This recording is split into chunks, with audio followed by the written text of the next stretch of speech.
A prep school dropout wanders the streets of Manhattan trying to make sense of the superficial world of adults. This week we're reviewing The Catcher in the Rye. Here are 5 things you will love about Catcher in the Rye.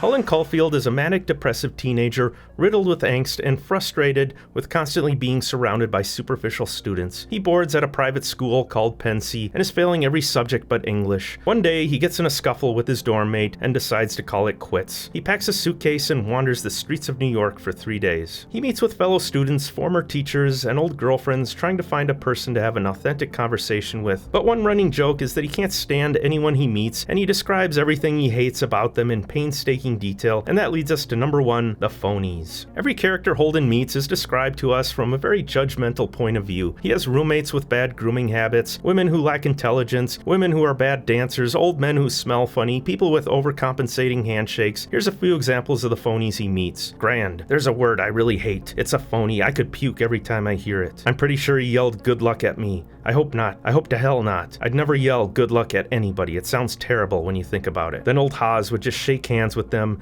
and give them a phony smile, and then he'd go talk for maybe a half an hour with somebody else's parents. I can't stand that stuff. It drives me crazy. It makes me so depressed. I go crazy. I hated that goddamn Elkin Hills. Before we go any further, we should probably talk about what others think of this book. There are quite a few people who hate this book, and for good reasons. The prose is highly conversational from Holden's style of speaking. He's harsh in his judgments, he exaggerates, he goes off on tangents, he repeats phrases over and over again. It's understandable why some people put this book down pretty quickly. He also curses like mad.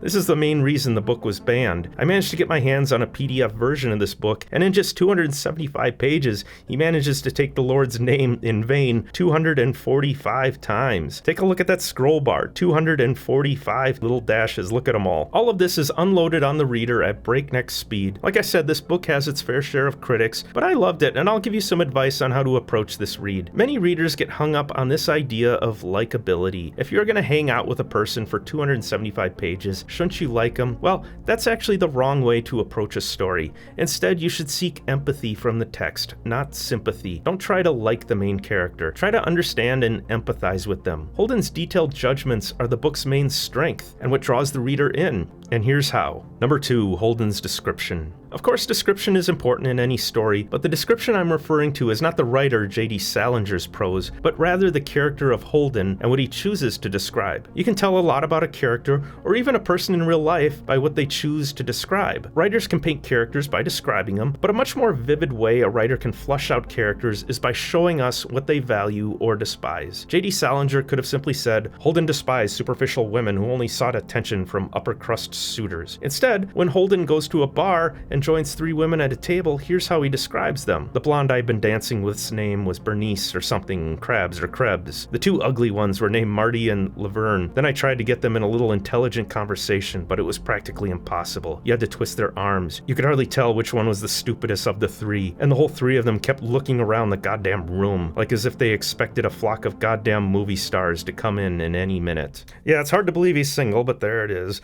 But it's such a superior way of getting to know a character over just having the author tell us Holden doesn't like fast women. Through the 3 days we spend with him, we feel as though he's revealed nothing about himself, and yet we know everything about him based on his judgmental descriptions. And that leads us to number 3, the iceberg. As Holden's ramblings and musings continue, small hints are dropped, which gives us insights into why this character is struggling with school and life in general, why he's failing every class but literature, and why he's reaching out to try to connect with so many people in his nomadic journey through Manhattan. He has quite a few harsh judgments for people, but he also notices other qualities. For example, there's a girl he speaks more highly of, and he recounts playing chess with her. She and her drunk father have an exchange that seems odd. When Holden asks her about it later, he observes, "She wouldn't even answer me then.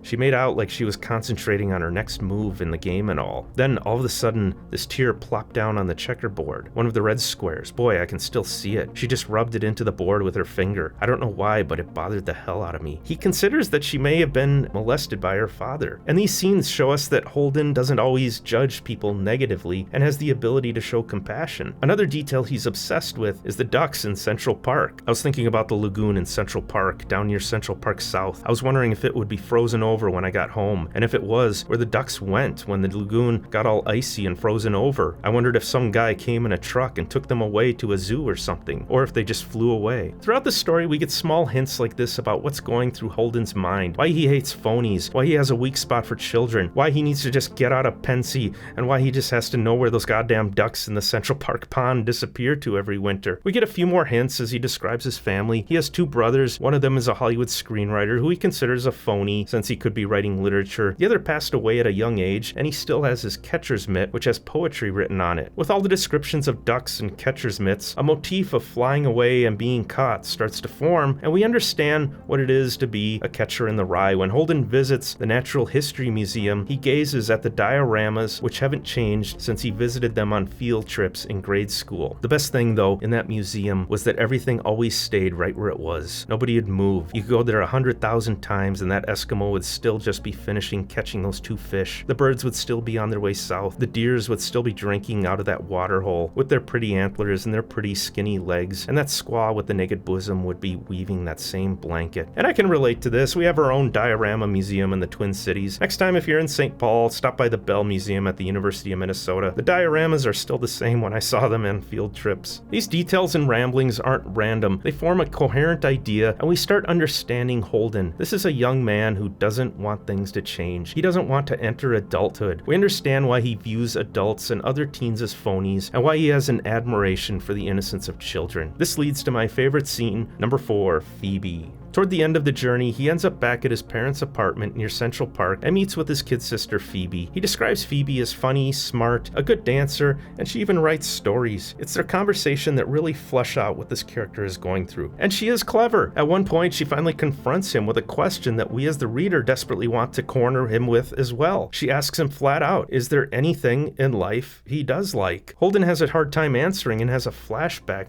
to when a fellow student was bullied so badly that he jumped out a window to escape and dies when he crashes down to the sidewalk. He then answers Phoebe's question about what he wants to do in life. I keep picturing all these little kids playing in some game in this big field of rye and all. Thousands of little kids, and nobody's around. Nobody big, I mean, except me. And I'm standing at the edge of some crazy cliff. What I have to do, I have to catch everybody if they start to go over the cliff. I mean, if they're running and they don't look where they're going, I have to come out from somewhere and catch them. That's all I do all day. I'll just be the catcher in the rye and all. I know it's crazy, but that's the only thing I'd really like to do. I know it's crazy. We think about all the subtle hints that Holden is peppering in his description. The phonies, his description of the catcher's mat, his fascination with the displays at the museum, and those ducks in the pond. This is a young man who yearns for the innocence of being a child and doesn't want to enter adulthood. He wishes he could have caught that poor kid who was bullying into jumping out the window. He finally observes about his sister. I kept thinking about old Phoebe going to that museum on Saturdays, and the way I used to. I thought about how she'd see the same stuff I used to see, and how she'd be different every time she saw it. It didn't exactly depress me to think about it, but it didn't make me feel gay as hell either. Certain things, they should stay the same way they are. You ought to be able to stick them in one of those big glass cases and just leave them alone. He just wants to stick Phoebe in a display case and hope that she doesn't have to endure becoming an adult and go through what he's going through. Number 5, the second reading. This is the kind of book you can read when you were a teenager and then read later in life and discover a lot of things you missed the first time. As a teen, you might admire the rebellious nature of Holden. Reading it in your 40s, you are more likely to empathize with this young man and what he's going through. Older readers might appreciate the struggle Holden is enduring. Maybe you knew a lot of phonies yourself when you were his age. I identified with Holden during my college years. My first 2 years in college were an incredible experience of being surrounded by new and interesting people with different ideas. Then I found myself in business school and was surrounded by the phonies who created word salads from as many buzzwords as possible. In my senior year in college, I was Holden Caulfield. The book ends with Holden and his sister at a merry-go-round. We gather that Holden has learned something as he wanders the streets, going from bar to bar and talking with different phonies. He realizes that, well, he's a lost cause. Maybe his kid's sister will have a better time with adulthood. Well, he can't prevent kids from growing up. He can prepare them for what they are in for when they do finally run out of the rye and jump off the cliff into adulthood.